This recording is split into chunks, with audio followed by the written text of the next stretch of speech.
Kia ora e te whānau. Ko no Frills te Reo Māori tēnei. I tērā wiki, we looked at the sentence structure mawai.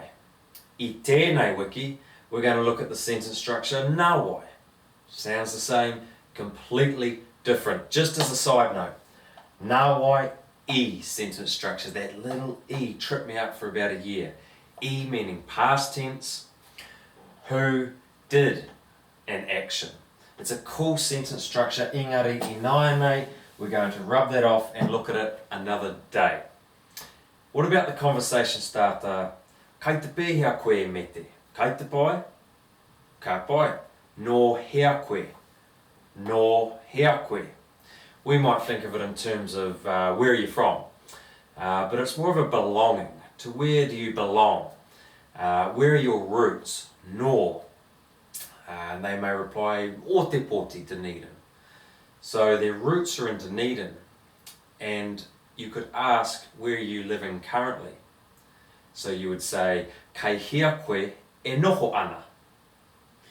Your roots are in Dunedin, but kai hea koe e noho ana, you're currently living in Ōtautahi, Christchurch. Just a side note, but you can see where we're going with the no. We're talking about belonging. And in this clip, we're going to be looking at it in terms of possession. Let's get cracking. Alrighty, we're going to take 3 movable objects and we're going to use these to help us understand the difference between mawai and nawai. Movable objects, of course, we know, fall under the A category. Whakaronga mai.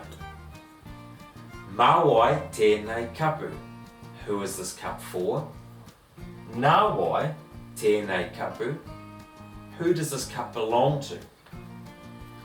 Mawai tēnei miere. Who is this honey for?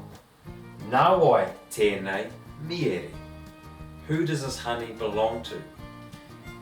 And I don't know the kupu Māori more cactus yet, so I'm going to say mea, thing. Mawai tēnā mea. Who is that thing for? Or nawai tēnā mea. Who does that thing belong to? Kei te pai?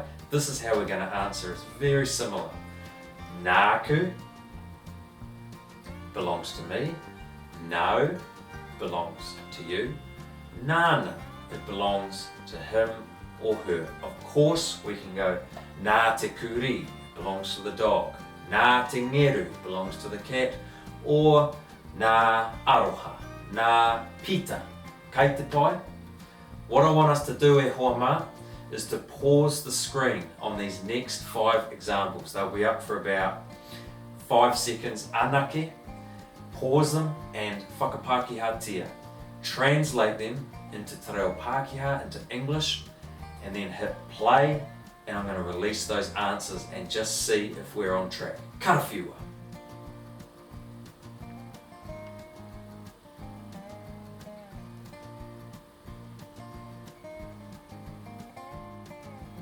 I pēhea tēnā. We're about to find out. Let's head along to number 1. Nōku tēnei motoka. What'd you get for that? Car, of course, being in the or category. I got this car belongs to me. Nōku. Number 2. Nō pita te whare. Very similar. The whare turns it into a nō. So the whare, the house, belongs to Pita. What'd you get for number 3? This was a bit longer. Nā John raiwa ko Amy tēnā tamaiti. Tamaiti, of course, being in the generation below John and Amy.